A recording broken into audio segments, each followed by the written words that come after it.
नमस्कार, न्याय टीवी में आपका बहुत बहुत स्वागत है। कोर्ट राउंडअप की खबरें अब विस्तार से।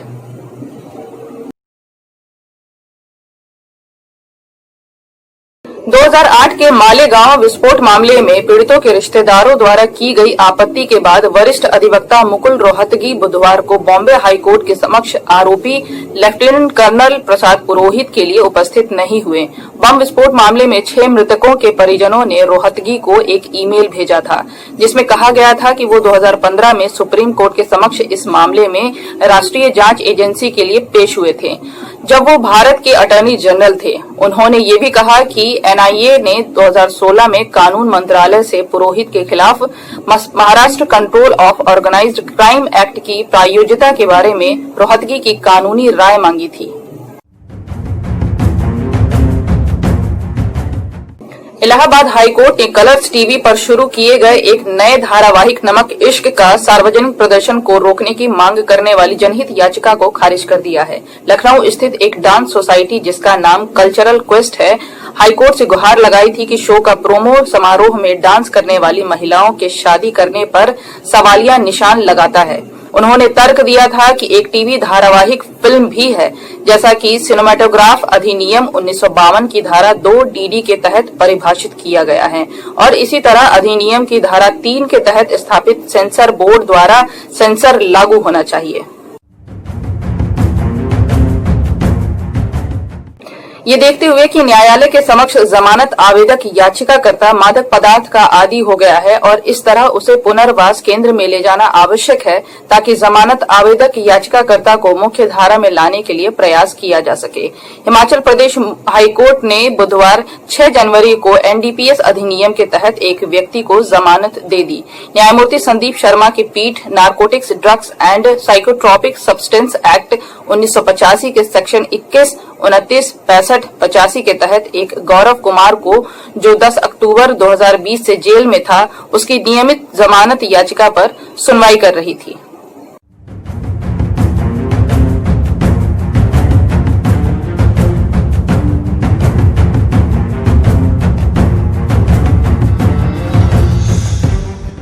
दिल्ली हाईकोर्ट के समक्ष एक जनहित याचिका दायर की गई है, जिसमें कोविड-19 कॉलर ट्यून से बॉलीवुड मेगा स्टार अमिताभ बच्चन के वॉइस ओवर को हटाने के लिए भारत संघ को निर्देश देने की मांग की गई है। दलील में कहा गया है कि बच्चन का न तो साफ सुथरा इतिहास है और न ही उन्होंने सामाजिक कार्यों द्वारा राष्ट्र की सेवा की है। याचिका बच्चन के खिलाफ पूर्व के मामलों का हवाला देते हुए दावा करती है कि बच्चन के खिलाफ जो मामले दर्ज किए गए हैं या लंबित हैं, उनमें से बहुत सी विशेषताओं के कारण भी अभिनेता ऐसी सेवा के लिए उपयुक्त नहीं है, जबकि इसके लिए एक कीमत वसूलते हैं। न्यायमूर्ति हिमा कोहली ने गुरुवार को तेलंगाना हाईकोर्ट की मुख्य न्यायाधीश के रूप में शपथ ली। तेलंगाना के राज्यपाल डॉक्टर तमिलिसाई साउंडराजन ने हैदराबाद के राजभवन में आयोजित एक समारोह में उन्हें शपथ दिलाई। जस्टिस कोहली की नियुक्ति के साथ ही तेलंगाना हाईकोर्ट को अपनी पहली महिला मुख्य न्यायाधीश मिली है। इस समय वो देश के 25 हाईकोर्ट में से वर्तमान में एक अकेली महिला मुख्य न्यायाधीश हैं।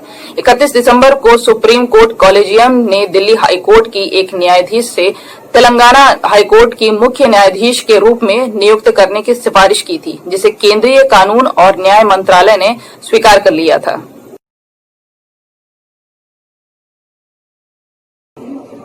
भले ही शिकायतकर्ता का याचिकाकर्ता के साथ लंबे समय से दोस्ताना व्यवहार था, फिर भी याचिकाकर्ता अभियुक्त को उसकी सहमति के बिना उसके साथ यौन संबंध बनाने का लाइसेंस नहीं मिल जाता है। ये टिप्पणी करते हुए जम्मू एंड कश्मीर हाईकोर्ट ने हाल ही में एक याचिकाकर्ता को आईपीसी की धारा 376 के तहत नियमित जमानत का लाभ देने से इनकार कर दिया है। महत्वपूर्ण रूप से न्यायमूर्ति संजय धर की खंडपीठ ने ये भी कहा कि बलात्कार के अपराध में जमानत देने से संबंधित मामलों पर अलग तरीके से विचार करने की आवश्यकता होती है, क्योंकि ऐसे मामलों में उदार दृष्टिकोण अपनाकर जमानत पर अभियुक्त को रिहा करना समाज के हितों के खिलाफ होगा।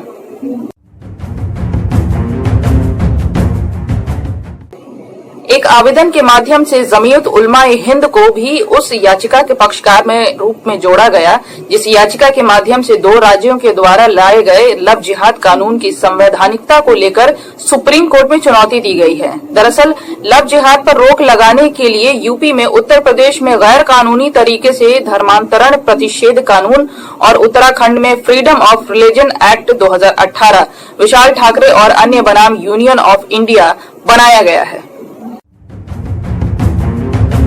भारत के मुख्य न्यायाधीश ने गुरुवार को महामारी के बीच तबलीगी जमात मंडली को अनुमति देने के लिए अधिकारियों के खिलाफ कार्रवाई की मांग करने वाली याचिका पर सुनवाई के दौरान किसानों के विरोध प्रदर्शन के परिणाम स्वरूप कोविड-19 के प्रसार के बारे में चिंता व्यक्त की है।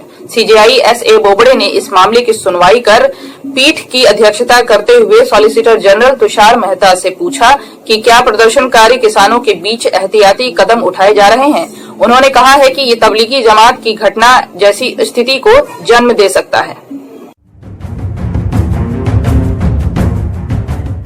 अधिनियम की धारा 2A में ये कहा गया है कि किसी व्यक्ति को उसके प्रलोभन की पेशकश करके उसे परिवर्तित करना एक आपराधिक अपराध है। इस अधिनियम में परिभाषित किया गया है।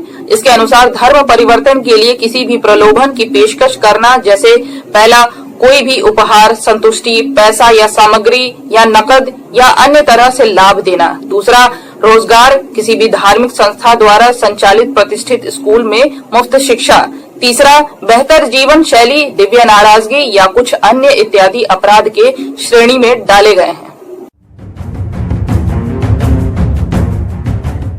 तो आज बस इतना ही। मुझे रिजवाना को दीजिए इजाजत और आप बने रहिए न्याय टीवी के साथ।